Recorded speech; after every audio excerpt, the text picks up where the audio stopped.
संभल विधानसभा seat से Samajwadi party के विधायक इकबाल महमूद ने शनिवार को अपने आवास पर पत्रकारों से कहा कि जिस व्यक्ति ने देश की राजनीति के अंदर सबसे बड़ा अहम रोल अदा किया हो और कांग्रेस के राज को खत्म करने में जो आंदोलन चलाया वह मिसाल बना और उनके झंडे तले उनकी बात को समझकर सभी दल एक साथ होकर कांग्रेस राज को खत्म करने का काम किया। लेकिन आज अफसोस यह है कि बीजेपी पार्टी उनके दर्शन करने, उनकी समाधि पर फूल अर्पण करने में बाधा डाल रही है। यह हमारे लिए ही नहीं बल्कि पूरे देश के लिए शर्म की बात है। उन्होंने कहा कि देश की राजनीति में अखिलेश यादव एक उभरता सितारा है। आज उन्होंने यह साबित कर दिया कि समाजवादी पार्टी एक नौजवान के हाथ में आने के बाद में देश की तीसरी सबसे बड़ी पार्टी बनी हुई है। सपा ने 2024 के लोकसभा चुनाव में भाजपा को नीचे लाने का काम किया है। बीजेपी को इसी बात का दुख हो रहा है। भाजपा देख रही है कि अखिलेश यादव बहुत आगे बढ़ रहे हैं, इसी वजह से उन्हें रोकने का काम किया गया है।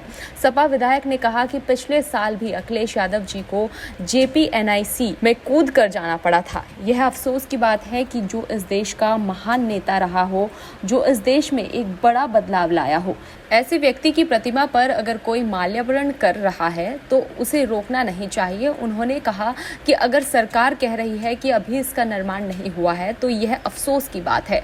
अगर सरकार चाहती तो JPNIC का निर्माण करा सकती थी, लेकिन सरकार ने ऐसा नहीं किया। उन्होंने कहा इस बहाने वह अखिलेश यादव जी को नहीं रोक रहे बल्कि देश के दूसरे पितामह JP नारायण की आत्मा को ठेस पहुंचाने का काम कर रहे हैं। लखनऊ विकास प्राधिकरण पर भी सवाल उठाते हुए कहा कि यह काम पुलिस का है। उन्होंने कहा कि सुरक्षा की गारंटी सरकार ने ली है, यह सिर्फ बहानेबाजी है। उन्होंने कहा कि अखिलेश यादव देश के उभरते हुए नेता हैं। देश में जो नफरत फैलाने वाली पार्टी है वह अखिलेश यादव के प्रयासों को नहीं रोक सकती। समाजवादी पार्टी जयप्रकाश नारायण के पद चिन्हों पर चलकर हिंदुस्तान की राजनीति में और बदलाव लाएगी। यही नहीं, 2027 में आने वाले चुनाव में बीजेपी सरकार को बदलने का काम करेगी। सपा विधायक ने कहा कि बीजेपी सरकार अगर सही होती तो नहीं डरती, लेकिन अब डर रही है क्योंकि यह गलत कर रहे हैं, इसलिए डर रहे हैं। जनता का विरोध इन्हें साफ बता रही है कि उन्होंने दावा किया कि उत्तर प्रदेश में 10 सीटों पर होने वाले विधानसभा उपचुनावों में समाजवादी पार्टी सभी 10 सीटों को जीत रही है। विधायक JP नारायण जी की जयंती है। लखनऊ में अखिलेश यादव जी को JPNIC में नहीं घुसने दिया गया, 3 शेड लगा दिए गए, पुलिस फोर्स तैनात कर दी गई। क्या कहेंगे